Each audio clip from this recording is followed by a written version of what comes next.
Uni Eropa sepenuhnya menutup perbatasannya bagi warga Rusia yang terlibat dalam perang melawan Ukraina. Orang Rusia yang pernah berperang melawan Ukraina tidak akan pernah bisa masuk ke negara-negara Uni Eropa lagi. Larangan tersebut termasuk dalam paket sanksi ke-21 yang baru yang diusulkan Uni Eropa hari ini.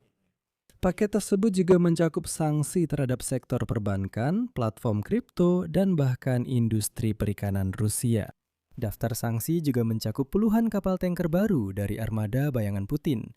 Dan di sini muncul satu lagi berita penting. Uni Eropa beralih dari pengawasan menjadi pemeriksaan fisik kapal-kapal armada bayangan Federasi Rusia di Laut Mediterania.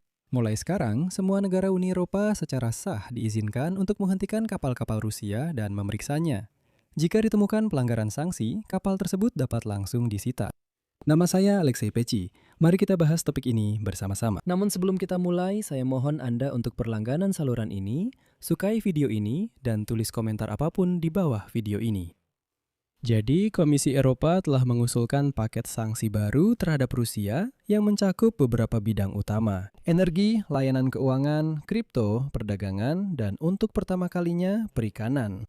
Paket sanksi ke-21 yang baru diusulkan hari ini, 9 Juni, dan merupakan bagian dari paket pembatasan ke-21 di Eropa. Daftar sanksi Rusia akan mencakup 90 bank Rusia yang akan menjadi perluasan terbesar dalam sejarah sanksi terhadap Rusia.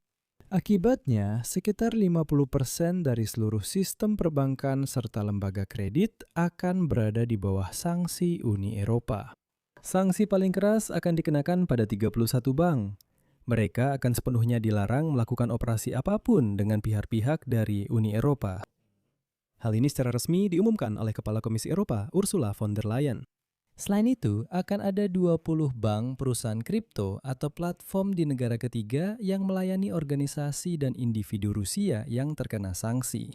Dan ini adalah sanksi yang sangat penting. Pada dasarnya, Uni Eropa akhirnya mulai memerangi aliran mata uang kripto yang digunakan Rusia dan negara ketiga untuk menghindari sanksi.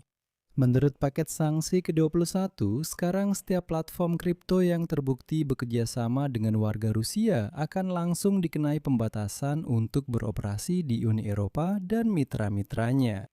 Dan secara resmi, hal ini dinyatakan seperti ini.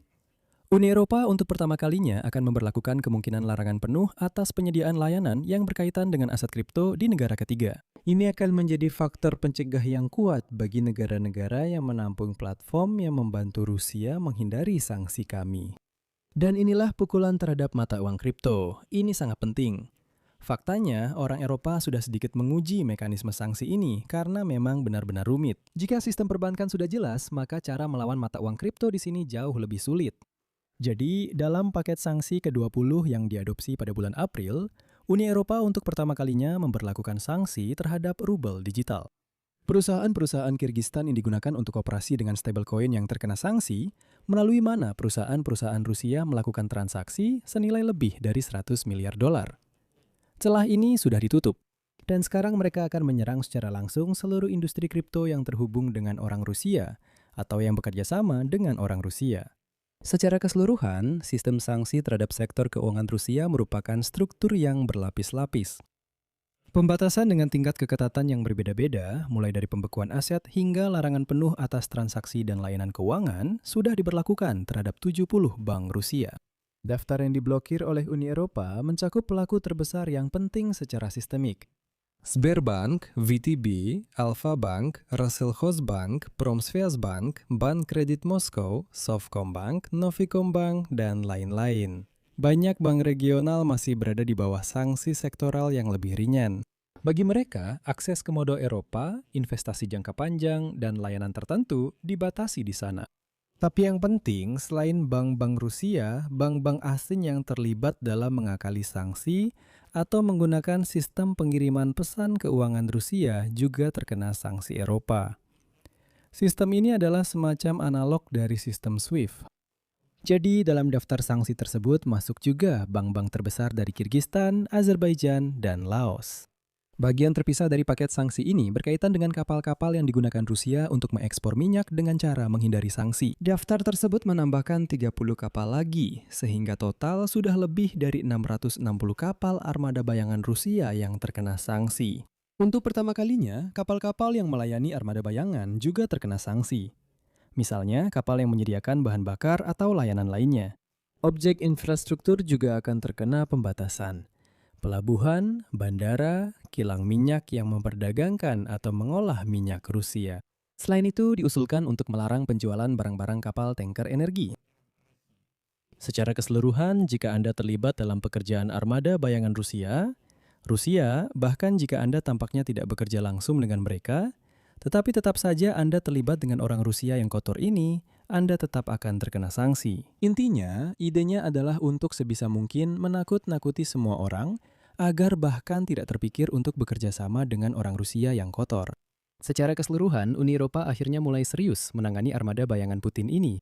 Dan Kepala Departemen Diplomasi Uni Eropa, Kaja Kallas, secara resmi mengumumkan bahwa upaya melawan armada bayangan Federasi Rusia telah naik ke tingkat yang baru. Dalam kerangka operasi Irini, ini adalah misi Uni Eropa untuk memastikan keamanan pelayaran di Laut Mediterania. Angkatan Laut negara-negara anggota Uni Eropa telah memperoleh hak hukum untuk naik ke atas kapal jika ada kecurigaan yang masuk akal terkait identitas mereka atau pelanggaran norma internasional. Ini berarti bahwa sekarang semua negara Uni Eropa ini telah mendapatkan hak untuk menyita kapal tanker Rusia dari armada bayangan. Di sini saya ingin mencatat bahwa operasi Irini dibentuk pada tahun 2020 dalam kerangka mandat PBB, awalnya untuk mengawasi embargo pengiriman senjata ke Libya. Namun pada tahun 2025, kewenangannya diperluas dan ditambahkan tugas untuk memantau kapal-kapal yang mungkin menghindari sanksi, khususnya yang mengangkut minyak Rusia. Tapi, pemeriksaan fisik terhadap kapal-kapal tersebut baru dilakukan sekarang. Sebelumnya mereka hanya mengamati. Meskipun Prancis sudah melakukan hal ini pada akhir tahun lalu, tetapi di perairan yang berbeda. Namun di Laut Tengah, orang-orang Eropa diam-diam hanya mengamati saat kapal tanker Rusia melintas di dekat pantai mereka. Dan sekarang akhirnya mereka mulai menekan mereka. Dan berita terpenting dari paket sanksi ke-25 ke-21 Uni Eropa terhadap Federasi Rusia adalah sebagai berikut. Warga Rusia yang terlibat dalam perang melawan Ukraina, yang disebut sebagai peserta operasi militer khusus, kini dilarang masuk ke wilayah Uni Eropa. Larangan masuk baru bagi mantan kombatan Rusia ini merupakan elemen terpisah dari paket sanksi yang sebelumnya belum pernah ada dalam praktik sanksi Uni Eropa. Tekanan seperti ini terhadap Federasi Rusia, saya catat, terjadi di tengah pernyataan bahwa Uni Eropa sedang bersiap untuk melakukan negosiasi dengan Putin mengenai perang. Переговорам с Путиным. Dan seperti yang Anda ketahui, negosiasi tetap harus dilakukan dari posisi kekuatan. Secara umum, di sini saya akan mengakhiri pembahasan. Pendapat dan kesimpulan Anda silakan tulis di kolom komentar di bawah episode ini. Jangan lupa berlangganan saluran, tekan lonceng, dan jangan lupa beri like. Jika Anda ingin mendukung kerja Sagoram YouTube ini, Anda bisa melakukannya secara finansial melalui donasi apapun lewat tautan dan informasi yang ada di deskripsi video ini. Itu saja dari saya, jaga diri Anda, sampai jumpa semuanya.